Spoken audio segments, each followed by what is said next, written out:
imagine just waking up in the morning, then nimetoka Kasarani 3. My driver stays in Ngong, ametoka Ngong around 4. Ndio by 5 tukue hapa. Then tunafika tunapata gari ya kuni inachukuliwa na watu wengine. Then we are being told now, and you're being rained on, then you're being told now you won't be working anymore. So it is, I felt it like it really hurted me so much. It really disappointed me. I've been a victim of depression, and to a point I've also been suicidal at some point. But kama Mungu alikataa akaniambia niko na kielele, so nisikuje kwa nisikuijua ndio ipatikana tatizo. Mimi hata siku hizi hata naendanga hivi unapata, for instance when unaingia YouTube huko unaingia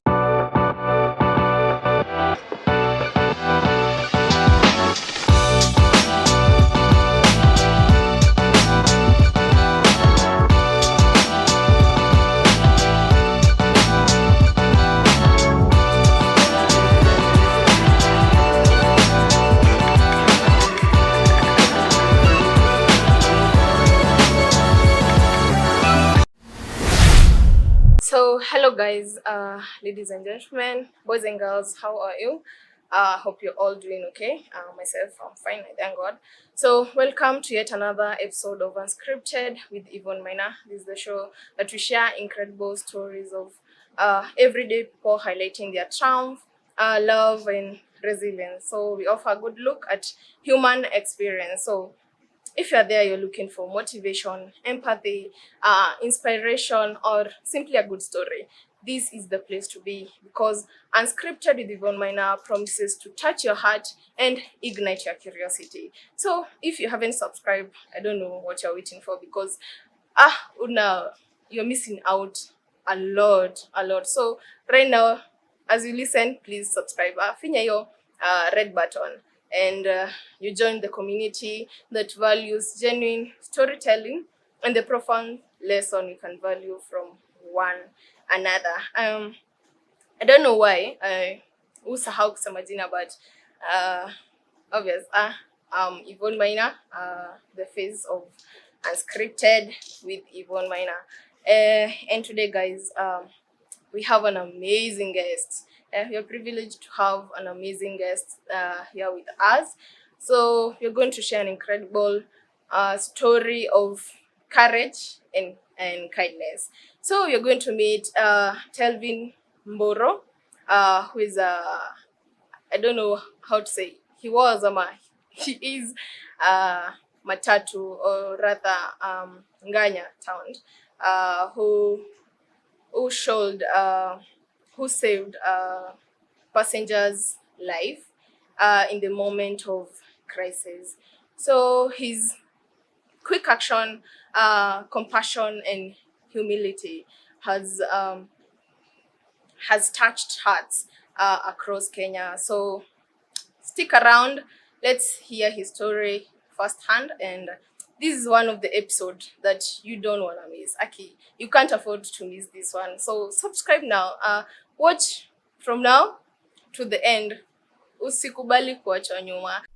Imagine stepping into a life of elegance, space, and unmatched sophistication. Welcome to this exclusive modern masterpiece nestled in the prestigious Membley Park Estate, a sanctuary where luxury meets functionality.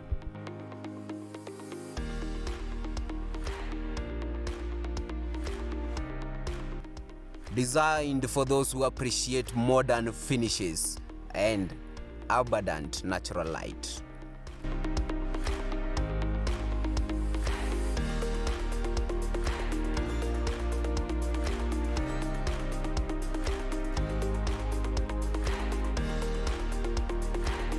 Host inmate dinners in the separate, spacious dining area. The sleek, modern open kitchen, complete with a detached pantry, is a chef's dream.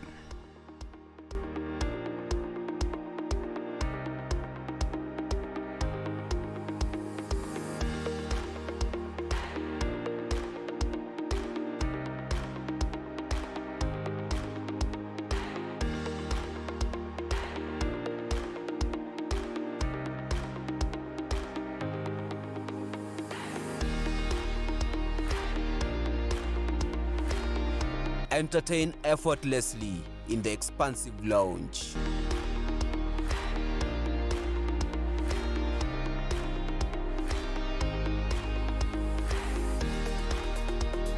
This stunning detached 4-bedroom home, each with its own ensuite bathroom, redefines upscale living.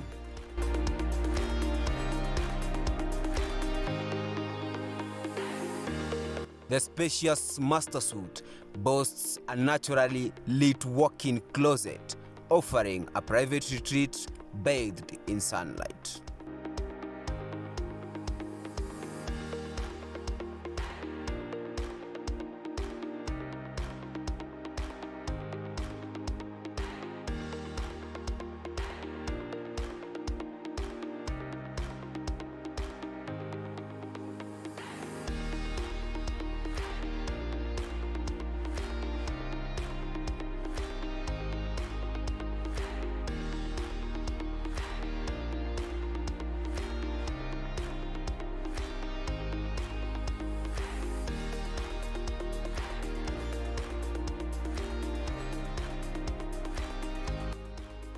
Set on a generous 40 by 80 plot, this is more than a house. It's a statement of refined living. Schedule your private viewing today before this dream home becomes someone else's reality. Luxury waits for no one. Call now. So, ladies and gentlemen, allow me to introduce Telvin Mburu. Sasa, What's that? how are you? Good. Kwaje? Niko salama. Uh-huh. Thank you so Uh-huh. much. How is life? I don't know how to answer that. Uh-huh. But I guess it's full of challenges. Uh-huh. It's just a matter of how you're going to cope up with it. Yeah. So, let's start with the basic one. So, who is Telvin Mburu? You can tell us about yourself. Okay, Telvin Mburu. Short thing about Telvin Mburu. Telvin Mburu is a born-again Christian. I should start by that because in everything I do, we say God first, the rest will follow. Telvin Mburu is one person who loves helping people. Yeah. One person who is hardworking and dedicated to what he is doing. Yeah, I guess that is a short summary of who Telvin Mburu is. Umesahau kusema Manchester fan. Yeah, I'm a big Manchester United fan. Nimeona hiyo mahali. Yeah, uliona. Nimeiona mahali. Yeah, big Manchester fan. Mimi na ubienji tunapelekana hivi. Oh, I don't know much about football and all that, but sawa tu. Yeah. So, Telvin, let's go back to the beginning. Unaweza tuambia where you were born, how you were raised up, could you grow, and what was your child ilikuwa inakaje, your childhood? Okay, for starters, where I'm born, still a mystery. Because I guess I'm one person who has gone through a lot in life, and life has taught me a lot. So, in terms of parenthood and stuff and all that, I guess I kind of lacked that because after losing my mom, it was kind of hectic for me. So, yeah, it still remains to be like I never got that parental love. That is what I might say. So it is not something I really love discussing about because at times I prefer sticking on the positive side of life because the traumas and challenges that it has made me go through, well, it's just exhausting. But I thank God for everything. So yeah, I went to school. I'm a learned person, by the way, despite of what I do. I'm a learned person. I went to school. I finished my class 8. Got a 397. Went to high school. It was called a national school, but I couldn't go to a national school. Challenges with home and everything and all that. So I was just taken to a local school somewhere. It's called Viola'S. It's in Western. That is where I schooled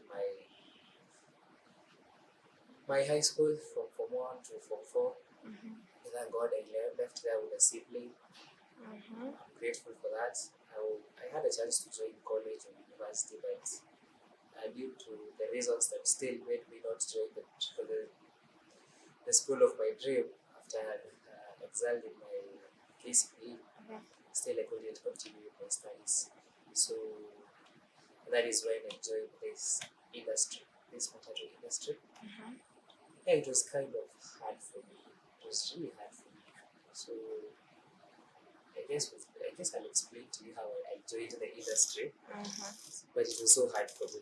So you can imagine starting from nowhere, and now see God.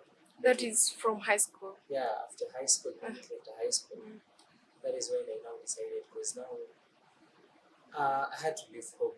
Let me not say I was chased or anything. I don't want it to be like it's kind of rude, but I had to leave home due to reasons well known by my parents. So I had to start from somewhere.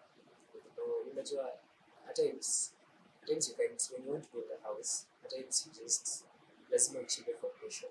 True, yeah. So the moment you don't do a foundation, hata ujenge nyumba ikaanguka because it doesn't have a foundation. So you can imagine you as a child, or me as at that time, I don't know, I can't remember how old I was. You can imagine me that time without no foundation, no place to step on, like there's no starting point for me. I just had to do everything by myself. Sina place nasema ati Telvin unapewa hii kanyagia hapa kwanza nishikilie support, no. Like I just had to do me. I just had to start by myself. It was so hectic. It was so, you can imagine such a scenario. So you started from zero. Yeah, that is from zero. Start from zero. How long to go? Umetoka hivyo, umetoka kwa kiasi kwa t-shirt, uko hivyo. You're going, ujui unaenda wapi, ujui unaanza wapi, you don't know what life is planning for you. So I guess it made me, ilinifanya nikakuwa, I was so emotional, I was so stressed, I was so depressed. I've been a victim of depression, and to a point I've also been suicidal at some point. But kama Mungu alikataa akaniambia niko na kielele, so nisikuje kwanza. Alikataa. Because I remember there's a time I even took poison, not once, not twice. But imagine you're taking poison, unalala unaamka unashangaa, hey, kwani mbinguni unaamkanga peke ulikuwa. Then you're just okay. Then after some time you vomit kidogo, unaambiwa, hey, you are so lucky, I don't know. So it was not once but twice. I guess it was almost 3 times. So when I joined the industry, I started with Super Metro. That is where I used, but I was not at out there. Because in our industry, kuna watu tofauti, kuna watu kupiga siti, kuna kamera, kuna makanga. So I guess what's the difference between Kamadere and sijaelewa everything? Kama huwa seti au how I started. Huwa seti ni anakaa kwa gari, ndio wewe ukikuja as a customer unaona gari kama watu. Then yeye gari kijaja watu anashuka anakuwa 20 bob. So that is how I started. Then now kuna Kamadere ni kusaidia the tout kijaza gari. Then anakuwa pesa anapewa. So the maana unataka hata okay, especially the kind of things we face in this industry, ama in the manyanga sector. Kamaderas ni wengi kwa manyanga, because let me tell you, this manyanga it feeds a lot of people. That is one thing people don't realize ama hawajui. So unapata this Kamadera, the problem we are facing with them is this guy ndio kujazia gari because unamwambia nijazie gari. Can lie to you, anaweza kuja kwambia gari ni 8 bob, gari 100 bob. So unapata tukiingia ndani tunakosana. So kwa say manyanga wanajiuzianga watu okay. At times inakuwa it is so hard for us to, so unless we are without you there with him, it is easier. But in most cases, we can't blame the doubts of Manyanga or anything. Hao wanakuanga wamesema, for example, mimi katika nimwambie okay, mimi nafanya aje, nimeshuka kunywa chai, enda nibebe gari Italy, na yeye anibebe 50 bob. Mimi sinajua nibebe Italy, akaja niambie nibebe gari Italy. Sina pesa nafaa kumbea akibebe Italy. Then mimi nikienda kulipisha na nibebe 50 You see, it's kind of hard for us. So getting at out is understanding. Okay, for me, I'm not trying to brag, or I'm not trying to say that I'm that good, because I also have my challenges and I also have my problems. But I'm one person who really understands people. Like, it is in this time that people are coming saying, hey, this guy wants help, he wants to do this and this for me. So, no. So those are the kind of challenges we faced. So I started years to a city for Metro. I used to. How old were you? I can't even remember. Oh, good. Tambo sana. Sorry, I can't even remember. I can't. I was just, I don't know. I was not even thinking at that time. But I guess I started thinking at an early age, because kupiga seti hivyo, then at least hiyo pesa unaweka, uko na pesa ya food by jioni, and then you sleep in those matatus and those buses. How did you cope with that, sleeping kwa basi and all that? At times unajua, when people look at you unaambia mtu you've been homeless, mtu anaangalia anakwambia it can't be true. I just had to cope up with it, because let me tell you something. I am one person. When you take me to Karen, I will live with people in Karen. If you take me to Kibera, I will stay with people in Kibera. I'm so flexible. Like, that is what life taught me. Life taught me that not everything that you can't get everything that you admire, everything that you want. True. No. Yeah. And nothing comes from a silver platter. So the fact that I started hustling for myself at a young age, it's really inspiring to me, and even to others who are watching me out there. It's really inspiring, because I was once telling a guy, you are late, right? I might be younger than you, but you, for example, you dating me, you might find it easier rather than dating someone older than you, because you can find like someone older than you is thinking like into about 30 years, but he's thinking and his way of doing things, he's doing it like an 18-year-old. And you can get someone who is in his early 20s, and his thinking is like someone who is 30 and above. Yeah, true. You see? So they were asking me what happens in such a scenario. What really happens, it depends on how exposed you are. For example, I was exposed at an early age. I never knew God had these plans for me. I never knew one day I'll be seated with someone like you here. Yeah. You see, I never knew one day people will be out there when I said, this is Telvin. Okay, they're calling me humanity, of which I really love that. Yeah. So yeah, I never knew out there people will get to know that name. I never thought of that. It never crossed my mind, because it was just like, I'm just a mere hustler. I'm just someone who has nothing, who started from nothing. So it has been a tough journey for me. It has really been a tough journey for me. That is what I can say. I don't want to dwell on the negative parts today. Okay, umesema you joined this industry after high school, immediately. So, nini kufanya, first of all, uone Kenya naweza fanya sahi, ni kwenda tu kwa barabara, ni bebe watu and all that. Nini kufanya utiki kama your choice, first choice ilikuwa? Okay. Kitu naambia ni what I would love to tell people is that okay, unajua this in this sector, in this matatu industry, like you say, this matatu that will happen, this matatu feeds a lot of people, including it will feed room to a city, it will feed that Kamangira, it will feed you as a house, it will feed the driver, it still feeds policemen out there. Yeah, true. It feeds the owner of the vehicle. So it is something that most people tend to, they don't see that bigger picture, you see. So, and then it's an industry whereby once you haitaki, like, okay, what made me go there again? First and foremost, I really wanted to do medicine and stuff, because I really loved helping people. But after everything that was happening with my family and all that, my performance in Ashoka and everything, I thought, okay, let me do law. Because even though I'll also be helping people. Because I used to watch, there's this YouTube show I used to watch, even it was coming also on air, whereby I can't remember the name, but it was concerning a prisoner. Like a prisoner is narrating how he or she got arrested. Some they are even arrested because of something that he didn't do. Yeah. You see, so it really inspired me. So I said, okay, if I can't do medicine, because medicine needs a lot of dedication and a lot of concentration, and since my grades zimepungua, they have gone down and everything and all that because of this and that, I can't complain. Let me take law, because law will also be able to help people. So immediately after Form 4 and everything, I didn't get that chance to join that college and that university. So kitu tu ilinipush kuingia to this industry. This is an industry whereby hautakuja uambiwe ati ni pesa certificate yako. Yeah, true. You see. So I guess that is the main reason that ilifanya niende hapo, because that time I was also desperate. I need a place to hold on. I don't have a place to sleep. I don't have a way I can make money for food, for anything, for clothing or anything.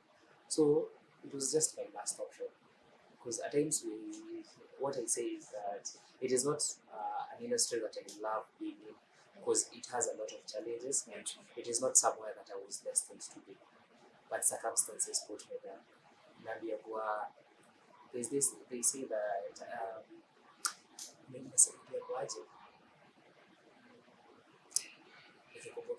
Okay. it's just I'm missing a word there. But now circumstances is break out. So I guess the main reason to your question is that I don't need a certificate or a degree to join that industry. So that is what made me join it. Since it was my last option and it was my only way of survival. Yeah. So kila mtu anakonga tuna a different perspective about the touts.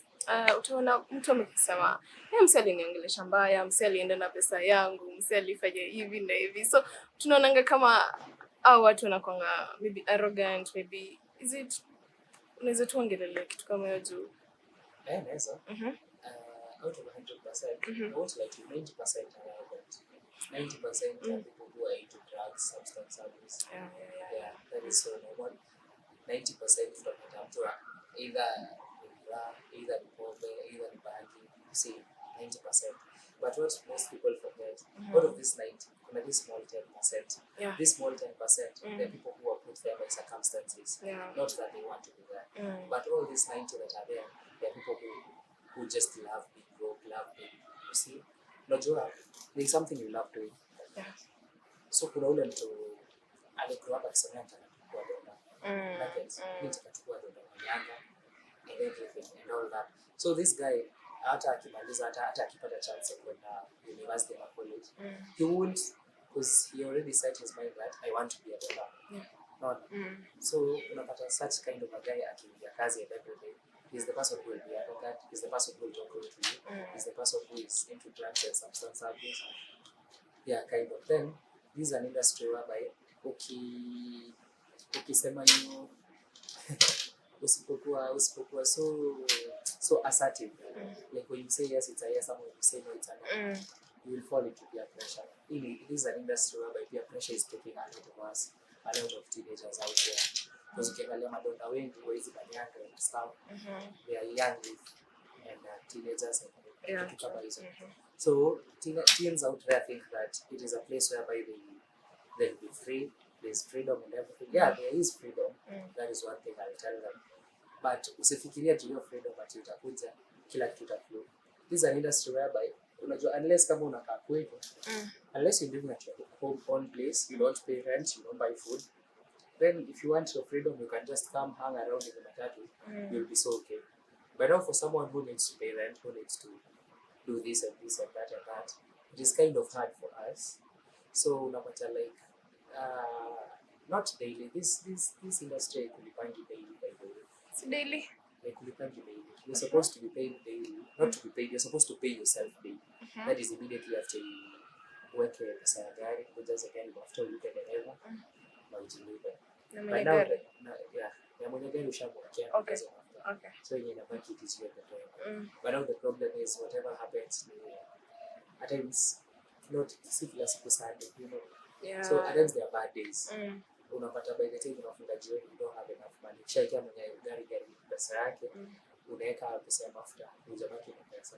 You have to go home that way. So you can imagine for someone like me waking up by 3, nitoke Kasarani, nikuja by 4:55, nikuwe hapa niamshe gari. Nifinde kazi the whole day, then nifunge kazi around 11, then nitoke nirudi tao tena nipande gari ya Kasarani niende Kasarani nafika around 1. So I sleep for almost 4 hours. So it is so painful the moment you do that, and then in the evening unaenda home bila kitu. You see, so inakuwa so painful, but at times you just have to persevere with it kwa sababu this is the only source of income you have. Usipofanya hivyo utaenda wapi pekee? Unaona, so at times inakuwa tu persistence and prayer. So speaking of that, kulikuwa na story juzi about, I don't know whether it's Super Metro. Umse amirusha mtu because of, sitasema ati just on that about because saini kubaya. So what do you think? Ni pressure from the circle ama tu ni mtu ni economy? What's Okay, right there? that story. I guess it was sana. But one thing I'll say tutasema hivi. Even the people who are watching, those people that I carry, those people that know me well. I'm one person. Mimi hata unapatana gari yangu ya Mburu'S. Utakuja niambie kuna 70 siwezi kuacha juu ya that because let me tell you, in this matatu industry, you have to know how you will be able to compensate some things. Not get. So that was so selfish of the guy. That was not good at all. But unajua, most people tend to say that okay, many Kenyans wanapenda Super Metro, and of which it is good kwa sababu at least they are organized. They are people when they are I had people saying that at least they are fast. Utafika penye unaenda haraka and everything and all that. But unasahau kitu moja. Nikiwa primary, I remember tulikuwa tunaandika insha. Mgema akisifiwa tembulu tia maji. So this Super Metro was so good. This Super Metro people really not complain. People really appreciated everything that they did and all that. But here, I can't blame the circle. But instead, I'm blaming those people joining the circle. What I would really want when you are go up on what they are watching and maybe they're part of the Super Metro, I'm sorry for saying this, but kindly make sure even the people that you unaenda kupatana na wao, you're giving work to them, make sure they are sober-minded people. Because maybe for an instance, I can't even think of why you rushe mtu tu kwa highway because of 30 shillings. No, urushe mtu like a human being, unamsukuma tu kwa highway because of 30 shillings. Only mtu maybe he was not sober. Ama that is someone who has a lot of things going on in him. So I'm not even blaming the circle, but I'm blaming the people who are getting into that circle. Because mi kitu ndawaambia Super Metro ni si kila mtu anawatakia sasa. Because now people are saying the way their services are good and everything. Unajua in town, you go to town utapata line ya Super Metro imepangiwa kutoka 10 asubuhi. Watu wamepanga line. Even mtu hadi anaoffer kunyeshewa akienda Super Metro. And you wonder, the same your vehicle is also going to go.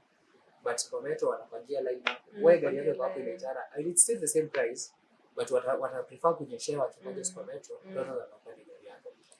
So but unajua pia there's unaambia kwa in one sack of potatoes moja ikiharibika before you haribika. True. So I started worrying much on that, but I'm sorry for that incident. I'm sorry to them, and maybe I wish them all the best. That is what I can say. Yeah, but it was so rude, it was so selfish of whoever did that. Na mimi by the way nikiambiwa nichunguze, that person is not normal. Jowezi. Maybe bad mchunguze. Okay, I'm not trying to portray ama to say what I do because maybe sifanyangi saidiangi watu ndio niseme. But unajua there's an instance whereby there's a time napata mtu anakuja kwa mimi nimeibiwa simu. Unajua it happens. Nimeibiwa simu. I have no means of getting home and even like, can you help me with this and this?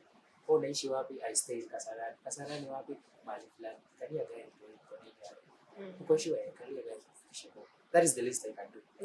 You see? So it's telling me a story. That was so selfish, but then I started it's so hard. It's so wrong. So let's talk about the unforgettable day. Tuanze from the start. take us through what really happened. It's just a short story of my life. Short story of something I never knew would bring me to such a place. A short story of something that I never thought will make my name to be known. Yeah.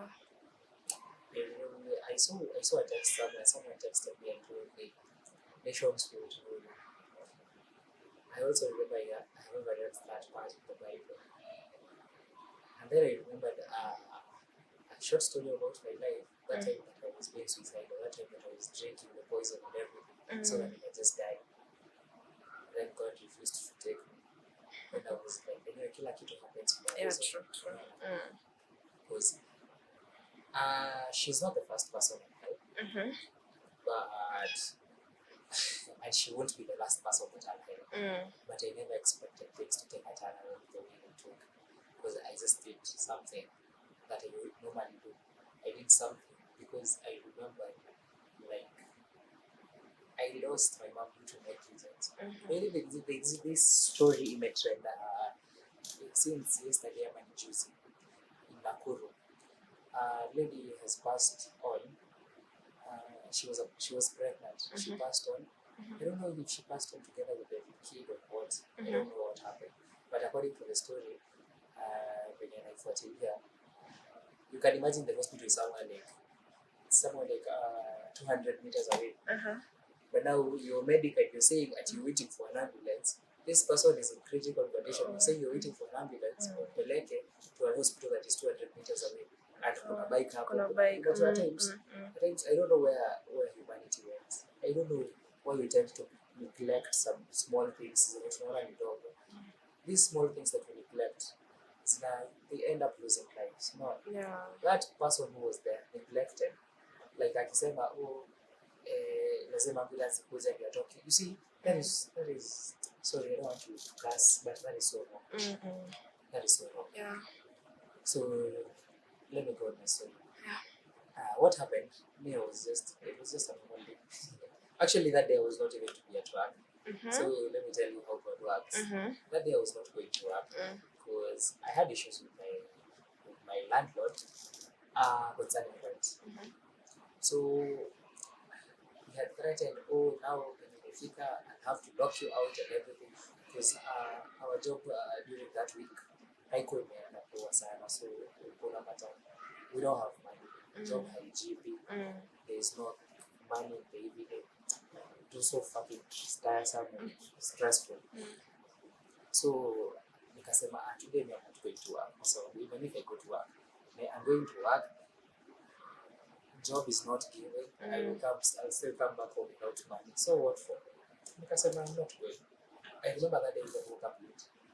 So when I'm not going, I had this other friend of mine. We always took out. Nikamwambia wewe ingia kazi.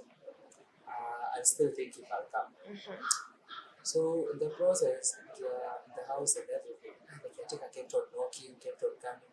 You see, it was getting hectic for me. And it was like I didn't behave there. I locked the house. Nikasema let me just go to that work because hata nikihepa naenda hapo unless nipe kazi. Yeah. So nikasema now because he's too persuasive and I don't have money, so I lock nyumba niende.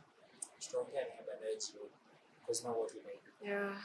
Nikaingia job at 11. So unasikia, you see how God works. I was not going to work, but I still came to work. Yeah. So nikaingia around 11. The day was good. We saidiana tukaendelea na the day as usual. So kufika at around 7:30, there was heavy traffic coming to Rongai. But now traffic in Peter City we got to town, and then it was raining. By the time traffic town it was raining. Na kukuwa na magari. Yeah. So kufika in town, hakuna magari, people started scrambling for the vehicle and everything. Yeah. Wanaondokea wanaingia kwa gari, wakaja gari. So surprisingly, Viola, the lady who I helped, had sat kwa hii hapa kwa hii the seat behind. You see when you enter the vehicle kwa hiyo mlango, there's this seat up kwa mlango. Oh yeah. So Viola had sat there. So si tukatoka town as usual. Gari inaimba. Kawaida. Yeah. Sisi. Yeah. So in the process tunaenda, I had her tap me. Then I looked and then she was like, unaweza nisogea kidogo nipigwe na fresh air. I opened for her the window, then I moved a bit. Sorry for that. I moved a bit to that fresh air parted. So after some time, nikaangalia nikanotice bana, this person, she's sweating and then she's like, the way she's trembling, she's holding her chest. I was like, okay, maybe bado ni hiyo fresh air she needs and everything. Yeah. So I didn't mind. So tukiwa hapo Nyayo, that is when she tapped me akaniambia, by the way, I can't breathe. Then when she's telling me I can't breathe, even she can't finish a sentence. Holding her heart, she's just trembling. So we had passed Nairobi West. So I immediately could notice hivyo kagonga gari immediately, dereva akasimama katikati ya barabara ile kusikugonga wananchi, iligonga like roughly like it is an emergency, you have to stop. So the driver akasimama, emergency brakes in the middle of the highway. Nikaenda hapo kwa driver akaambia bwana, this passenger kwa hapa na hayuko poa na we can't rescue her. So the least we can do, Nairobi West iko hapa, tumuingize Nairobi West. Thank God the driver had me. Tukapose ngoma. I also appreciate the passengers on board, they never complain. Gari karudi reverse. Katikati ya highway, gari ilirudi reverse, ikaingia Nairobi West. So kuingia Nairobi West, that is where we carried her to the emergency wing. She was taken by medics to come wake up on kitanda. Then I told my friend, now do this because she's unconscious. Her things are here, simu yake, kila kitu. I can't leave her that. So I told my friends, you know what, you guys, me and baby, acha nihakikishe atatibiwa kwa poa. Because me I thought maybe needed to faint or something, ama she's asthmatic. Maybe she just wanted an inhaler. So nikasema akishakuwa sawa na call, nitachukua hapa mkirudi Rongai. Me never knew things were serious by the way. So in the process, she's shaking and everything. After kwanza kupimwa all that is when I saw the seriousness of the matter. Nikasema I can't leave this because I looked at her nikakumbuka, maybe if I lost my mom due to negligence, and I know if she was here, I will be somewhere else, not where I am today. Why would I lose another person and yet mimi niko na yeye hapa? So nikasema I'm not neglecting her. I will be here with her mpaka ile time. I'll make sure any of the people, if it's her husband, if it's her fiancé, if it's her brother, my mother, they know that she's in hospital. I need to be here until mtu wao akuje, just to make sure she's okay. Because at times in our hospitals nowadays, at times you can't even trust them. You might be sick and you're all alone. But just some hospitals, they can't even treat you fast until as much as you do whatever. Okay, I don't want to mention names because it was kind of rude, but that is one thing that we need to finish. We need to keep such a mentality in our hospitals. Like, and you can't treat someone because maybe they haven't paid or they don't have any insurance. And when someone comes, he or she is sick, treat them first. Your life is priceless. So I remember I was there, and even that doctor was like, when nani wake, they said, that is what I had to say. Because I had the doctor say, kama you're not related, you go atibiwe. So I had to stay, and then the doctor was like, good nani kwa Mburu to have. That is what I said. I told the doctor.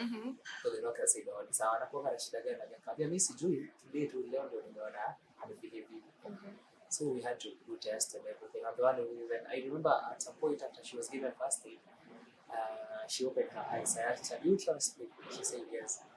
I told her to give me the password to her phone. She gave me. I called her mom.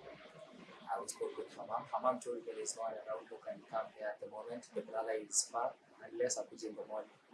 But now the mom was so concerned, so worried. I told the mom, don't worry. I'll just be with your daughter. I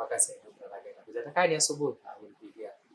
So the mom was like, thank you so much. But I was like, thank you. So I promised her that. So after calling the mom, after making sure they know and everything, I even called the insurance, the health insurance. They are the ones who gave me her PIN and everything and all that. I gave to the hospital. I registered her and everything.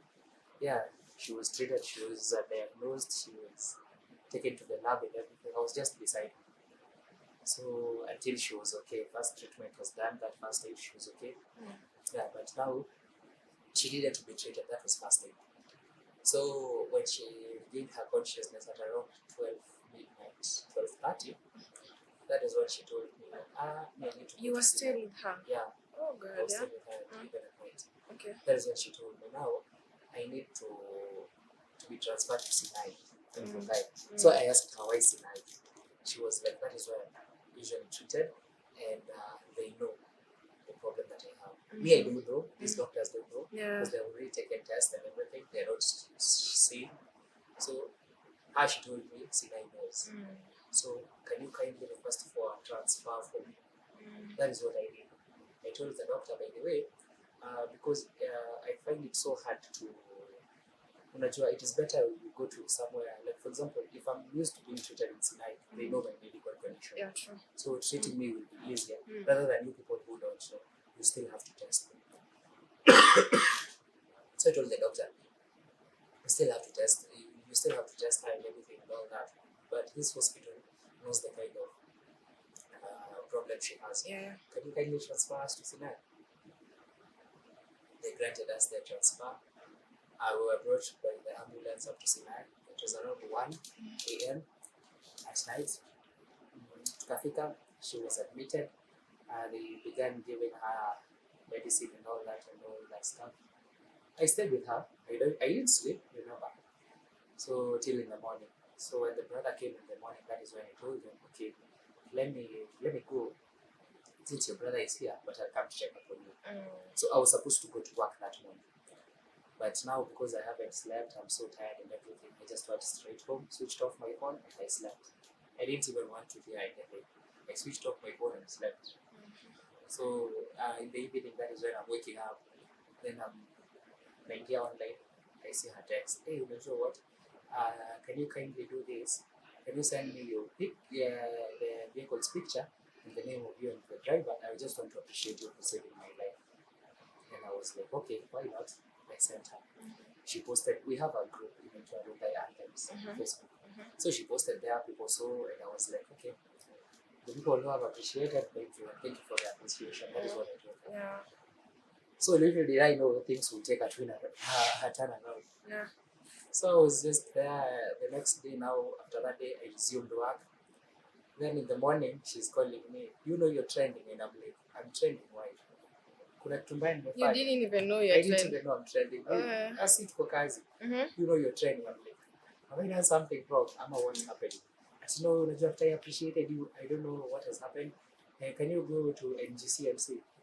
So I went to Instagram, we gossip, and I saw that we posted the gossip, and I was like, hey, wow, okay. So people are commenting, oh, when I said, okay, so whatever will happen, let it happen. Yeah. As we continued with work. So at around noon, since she was just in Sinai, at around noon, but nipande na gari to my I alighted at Masai Lodge. I alighted there. Nikasema, let me buy some fruits for her, at least I check up on her. So I bought some fruits. Me and my driver, we went to check up on her. Then in the process, tunapatana media people there. Then they're like, hi, even it is you guys that took her to hospital. Then we're like, yeah, okay, we are doing this, we are from MTV, blah, blah, blah, blah, blah, blah. That is how everything changed for us. Wow. So, yeah. These media people followed us up to town. They interviewed me now in town.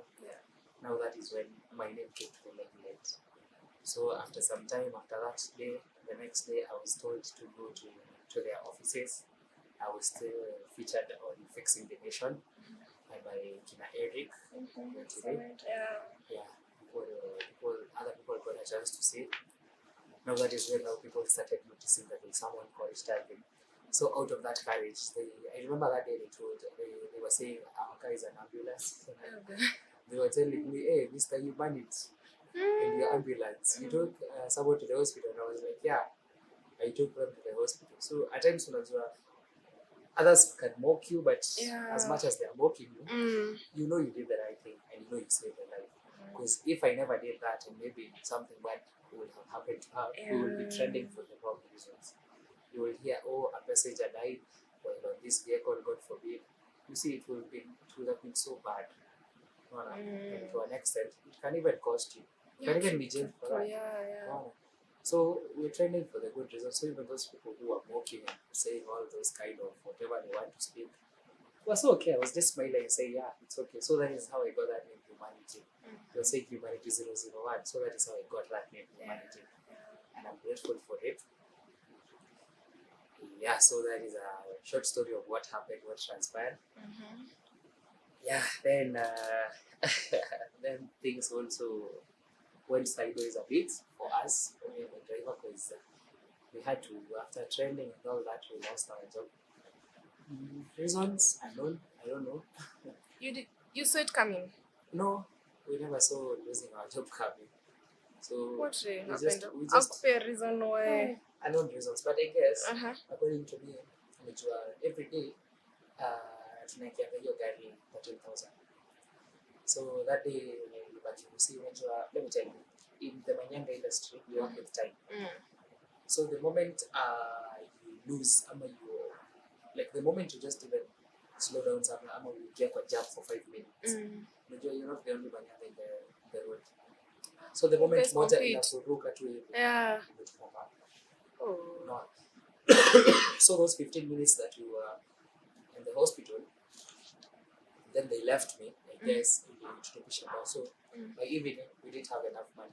So to pay 10,000 instead of 13,000. That was less 3,000. Meaning we had to go one more school back to go studio. We didn't afford to go back. So I guess that was the main reason. But we were never told. You can imagine just waking up in the morning. Then nimetoka Kasarani 3. My driver stays in Ngong, around 4. By 5 tukue hapa. Then tunafika tunapata gari ya kuni inachukuliwa na watu wengine. Then we are being told now, and you're being rained on. Then you're being told now you won't be working anymore. So it is. I felt it like it really hurted me so much. It really disappointed me. Because I felt like it is better you tell someone, hey gari unafanya nini leo na kesho kutu usiamke. No. But you can just come in the morning, mtu ameamka ready for work, and then you just amefika hadi huku, ametoka huko kote akinyesha fanya amefika, then unamwambia ati na uko kazi. It's so disappointing. So disappointing. Kulikuwa kushaye kwa driver mwingine, yani ulikuwa kushaye kwa other people. Then kidogo now after the disappointment, after people now social media started noticing we were not in the vehicle, people started asking, hey, kwani mliacha kazi yenu? Unajua you can't lie to people. You just tell people the truth. Yeah, we are not at work. This is what happened. We were stopped. So people got furious. So now in the process, kidogo, gari kabadilishwa sako from expressway kabadilishwa Ngong. Yeah, to avoid the because now people, what will come example? People, especially even people in Rongai, because ulikuwa unapata mtu anaambia hey Telvin ngoja tu gari yako, unaambia mtu sio kazi, someone is so disappointed. So kidogo the circle changed, the owner took the vehicle to a different circle and everything and all that. But we thank God for everything. Yeah, everything happens for a reason, and we thank God for everything. So maybe it was a turnaround for our lives. Who knows? Yeah, true. I was going through your social media, that is TikTok. Na kulikuwa zile comments, Telvin ingia tu live tukubaia tu nganya yako. Ungetaka kwa the owner sasa. Is it part of your dreams ama? Yeah. But one of my dreams is also like for instance, like I said, what I really want to do. I want to make sure that this name that people are calling me, this Humanity, I want to make it a brand. That is the first thing that I want to do. Secondly, I want to be in a position where I'll be helping a lot of people out here. I have helped so many, even if we put up a lines because we don't know why, only God knows why. But I have helped a lot of people. She's not the first person I took to hospital, by the way. I've taken some few to hospital. Now, according to my social media, once you go through it, you'll see them commenting. But Mungu alikuwa ameamua hili itakuwa breakthrough for me, and I'm so grateful and so humble. But I really want to be in a position where I can be helping people. like unajua, for instance, let me tell you, if I was in a position hata ya kulipia hiyo bill, imagine ningelipa. But now I was not in that position. So that is why I had even to all the insurance and everything and all that. But if I was in a position, I would have even paid that bill. So I want to find myself few months or a few years from now being in a position that hata in case of anything, people will, in case anything ever happens, people will always like say, hey, Telvin is around, can you reach out to him? But I really envy you. You see my song? I envy Sonko so much. That guy really helps people regardless of where you come from. And one story that touched my heart, kuna ingine hata there's this other old lady, she took for eye surgery juicy. But now there's this story that touched my heart. There's this boy, the father was killed while taking him to school. I don't know if you've heard that story. The boy who was adopted by his mom. This boy, the father was killed. The boy akiona. Yeah. So you can imagine that trauma that boy had. So God took that boy, and imagine that boy is right now. She is so good and ambitious and everything. And you know, that is one of the reasons why Sonko is being blessed. People will go to social media say that, hey, you know, this guy anafanyanga 1 2 3. It's okay, you will talk. But unajua pia unasahau these small things anafanya zenye amuoni, yeye mnafikiria tu hii pesa inatoka wapi. Hizi kidogo zinafanya Mungu anabariki nazo. The likes of kina look kama Elfomondo. Sisi kwa sisi. He has helped a lot pia. Fighting for the rights of people, for the rights of Kenyans. It has really helped. And I also want to be such a person. I also want to be a person mwenye like this humanity. Unaona, yangu yake ni hashtag sisi kwa sisi. Yangu ni hashtag humanity. So I want to be, unajua kama history nimekwambia because she was a small girl. Mwenye amepass because of negligence, because of just how do you take somebody, say you take from around 8 in the evening, then you're taking her to hospital at around 12 midnight, and then you expect that person to survive. She's sick and she's pregnant. So that was negligence, because from 8 to 12, already you know she's sick. It is 8. You're supposed to take her immediately to hospital. You would have saved her life. Now you're waiting up to 12 because that is simply waiting for an ambulance. You talk 200 meters from where you are. That is so. Some things was going to piss off. Really piss me off because staki kusikia such. I don't want to hear such stories again. Like unajua that we lost someone due to negligence. It is better fall sick. Mpeleke usi. It is better you try. Unaona? Like try. It is better you try. But don't just neglect someone. No matter how simple ama how small the situation seems to be. Don't you ever say that this is something small that you have to handle ama atakuwa sawa. Usiwa sickness is one kitu small. Mtu anaweza kuwa sasa, unaweza kuwa you suffering from flu, maybe kulemea kidogo, unaweza kusema hivi ni homa tu, utapona. Hiyo homa ni ndogo. I don't want staki as we continue. I don't want to we as Kenyans to ever be in a situation whereby we are losing people because we're neglecting them. And that is one of the reasons as to why I thank St. John's Ambulance, because actually they have taken me. So I'm part of their training, part of St. John's Ambulance now. Yeah, like they are part of their training and everything in terms of first aid. Nafanya kitu inaitwa EMT. Okay, it was my dream to do medicine, and God is opening doors. So nafanya hiyo EMT. It deals with emergency medical something. Can't really remember. So I'm so happy for that. As much as I'm doing whatever I'm doing with them, it is in line with what I want to spread, and it is in line with the brand that I want to brandish myself, like humanity. See? So at least I'm also a person who, once I gain this knowledge, I wouldn't mind coming to villages and telling people now, me as Telvin, me as humanity, nimekuja, I want to show you people how you can be able to deal with a patient when you have things. This basic knowledge that we don't give to people, we lose people, yet we will be helping a lot of people. Unaona? For instance, unapata kuna mtu ajui mtu akifail unafaa ufanyie nini na nini. True. So I want to be in a situation, I want to be in a place whereby next time whatever happens will happen. I want to be in a situation where nasema now me as my brand, you as my people, come, let us go to this village. Today we are going to show them how to handle a person who has fainted. Today we are going to show them how to treat a fresh wound, how to cover it before we take it to hospital. You see, such things. That is what I want my brand to mainly consist of. But maybe by the way, sincerely speaking, I never thought life would happen. I never thought meeting people like you, meeting people like the people I've met, being on TV. Yeah, on TV, yeah.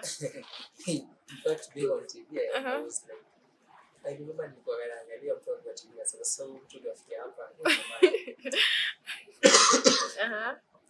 Wanasema tu siku moja najua nitafika. Imagine I used to say siku moja I know I will, but I never thought I'll appear in such a state. Nikiwa mdogo nilipasema mimi nitafika nikiwa daktari mkubwa sana. So appearing in the same way I appeared, actually I'm so grateful. I'm not complaining, but I never even thought, because after my dreams zilikuwa nikazi kwa invalid for some moments, nikaona my dreams hazitoi work. And God is a God of wonders. That is one thing I want people to know. God is, our God is powerful, and God is mighty. Because I have one saying, I want something, wake up, pray, hustle. Before everything else. And kama utaanza kuomba mpaka useme hiyo shabara sijui blah blah blah. Just say thank you God for the gift of life. Bless me with what I'm going to do today. Amen. Go to your work. Ukifika jioni ambia to God, thank you for the day. Take care of me throughout the night. Amen. Just those simple words, some of those simple sayings. People might wanaweza idharau, but they really mean a lot. Unaona? Si lazima uombe ufanye nini ufanye hivyo bila kusikia. Unaona? Just telling him that God, may your favor affect me. May you do this and this and this for me. It is enough. He has had. So mimi sikuijua ndio ipatikana tatizo. Ni hata siku hizi hata naendanga hivi unapata, for instance when unaingia YouTube, kwa unaingia YouTube una search watu kama kina Jeff Koinange, because hao ni watu yani hata kwa search bar inakuletea. So hata siku hizi naingia hivi unapata search bar inaniletea jina langu and I'm like hili mimi na kuna mwingine, and then I'm clicking and then anajiona then asema here we come from far. Yeah, true. Unaingia YouTube una click the same okay, here we come from far. See TikTok, see wapi, like when God decides to uplift you, he doesn't care who you are, or he doesn't care where you come from. He might anaweza ku uplift from nothing to someone. I was nothing. I was not anybody. I was just a simple person. Nothing. Let me say I was nothing. But right now, wherever I'm going, whatever faith I have in me that I'm going, now I know I'm going far.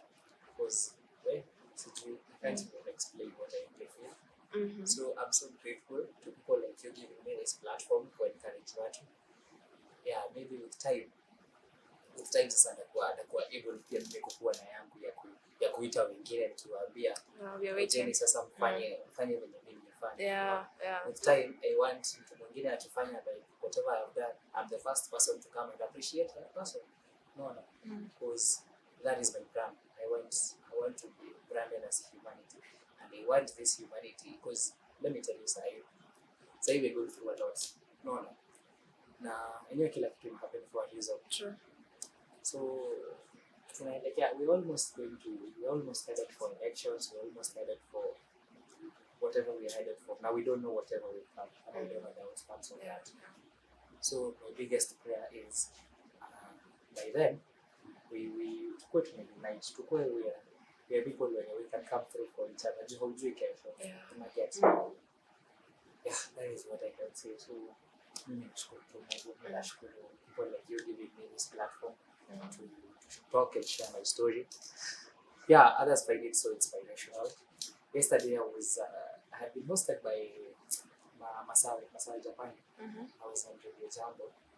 So afterwards, who are calling me and telling me, even Sarah mavijana wanakupigia, naje bro kwa mzee mimi naitwa Kivu. Your story has inspired me. Mimi hata sikuwa nisikia. I was just passing around nikienda kuswitch TV channel nikasikia, nikasema acha nisikize kidogo, nikapata nimesikia yote. So it has really inspired me, blah blah blah. And that is what I want to do.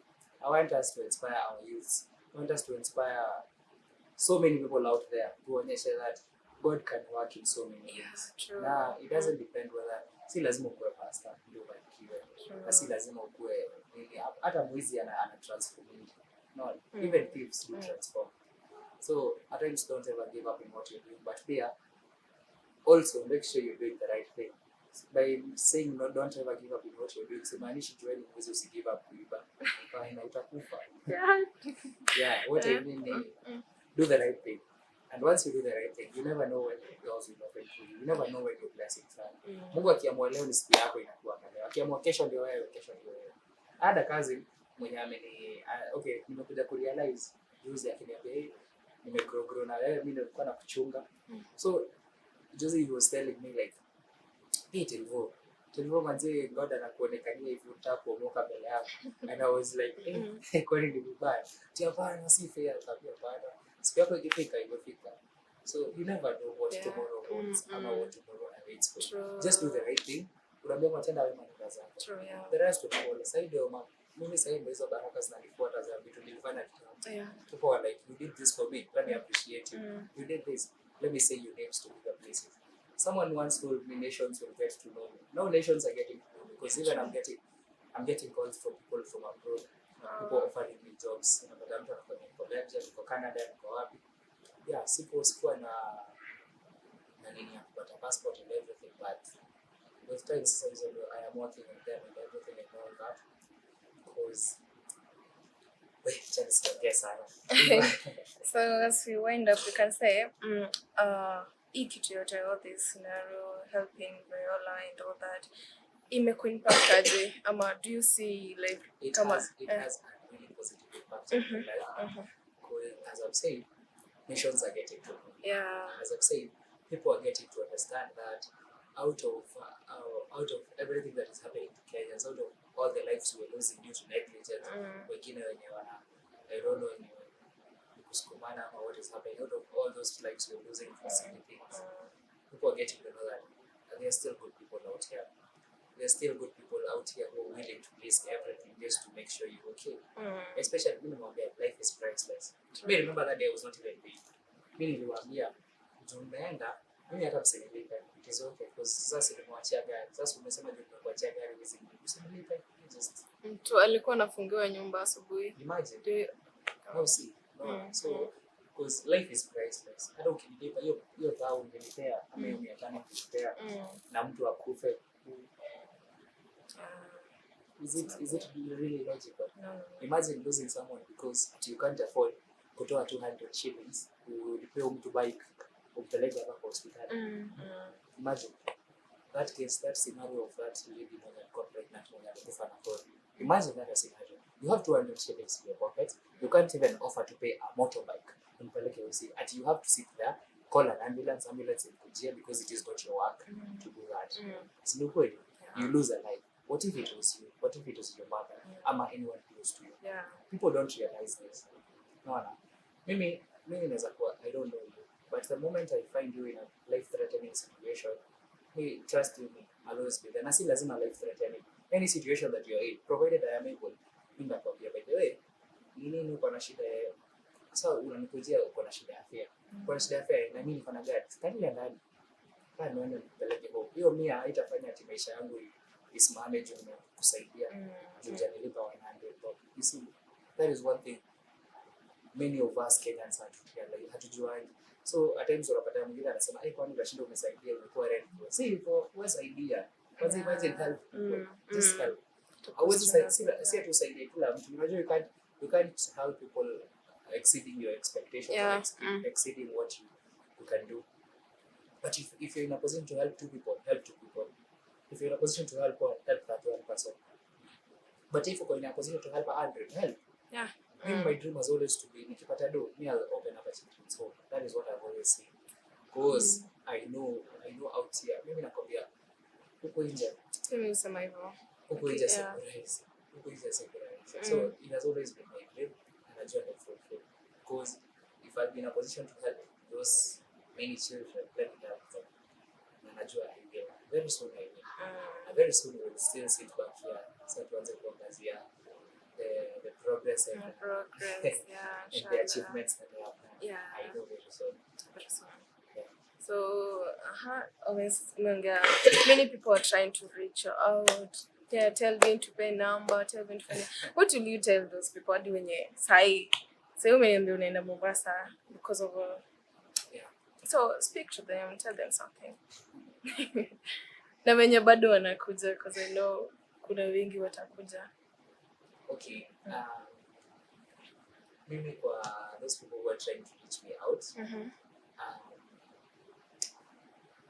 my social media handles, maybe, I don't know, in a position in utazieka.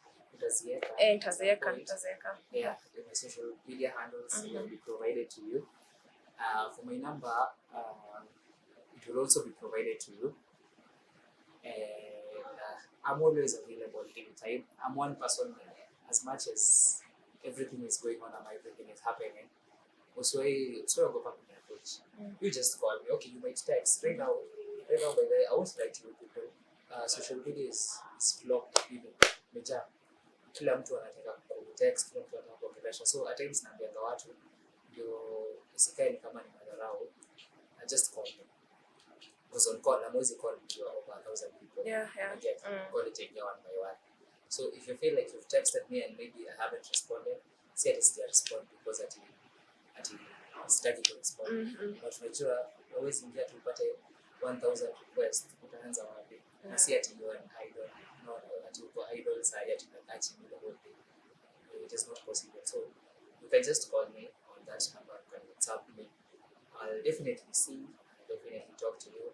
In case of mtu akona any problem, mtu akona you need guidance, you need someone to talk to, I can always be there for you. In case you're going through depression, you're going through this and that, always come to me because I've been a victim, so I know how to handle that. Yeah, and lastly, ningependa kushukuru for all the support and all the love you're showing me. Yeah. I'm really grateful, I'm really appreciative. I hope nitaendelea hivyo kunishikilia till we grow and make this a brand. That is what I hope. That is the least I can say. Thank you so much and God bless all of you. Yeah, people, like for example, is you who started like you're sleeping in a matatu. To say to nothing, is someone who is passing through sai, and then I'll look forward to grow. Na kona dreams zake. Naweza kumwambia watu what I will just advise them, never tire doing the right thing.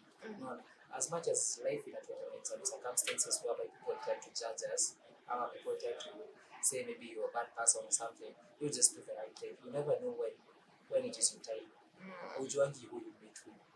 Well, continue doing the right thing, continue being prayerful. In fact, being prayerful is the most important thing.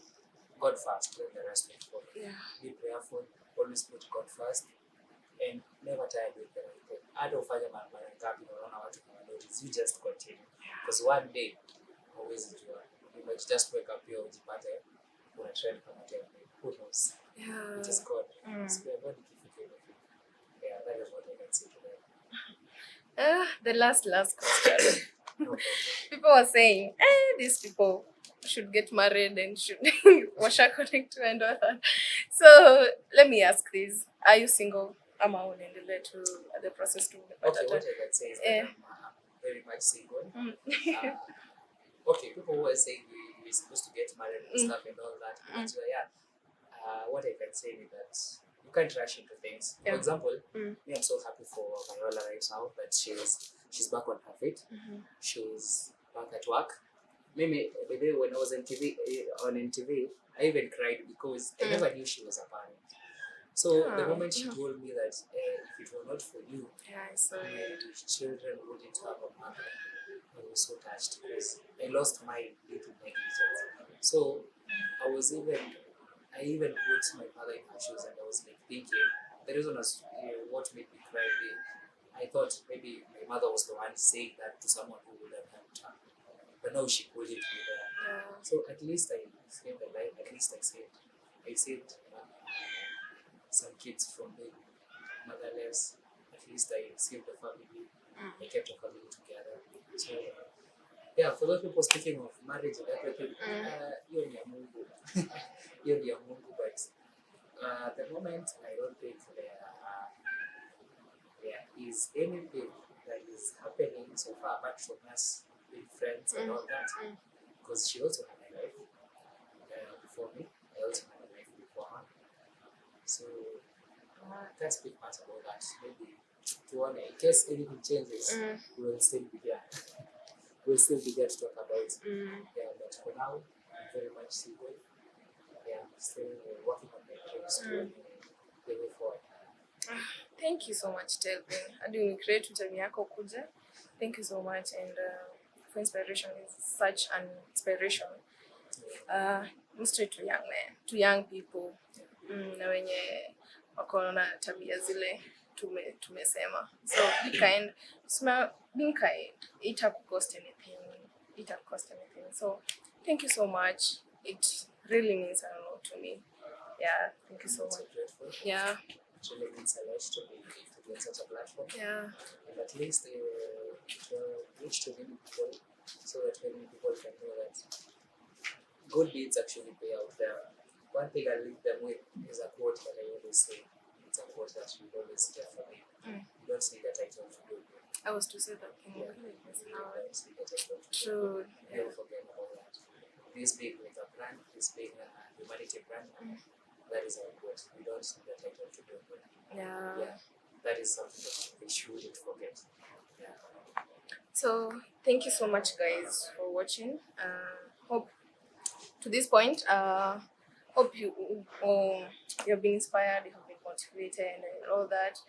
So thank you so much. Don't forget to like, share, and subscribe to this channel. Before I close, special thanks to the person who is behind the camera, who is PK. Thank you so much. Yeah, so it's a wrap for today's episode, and see you on to our next episode. It's a bye-bye.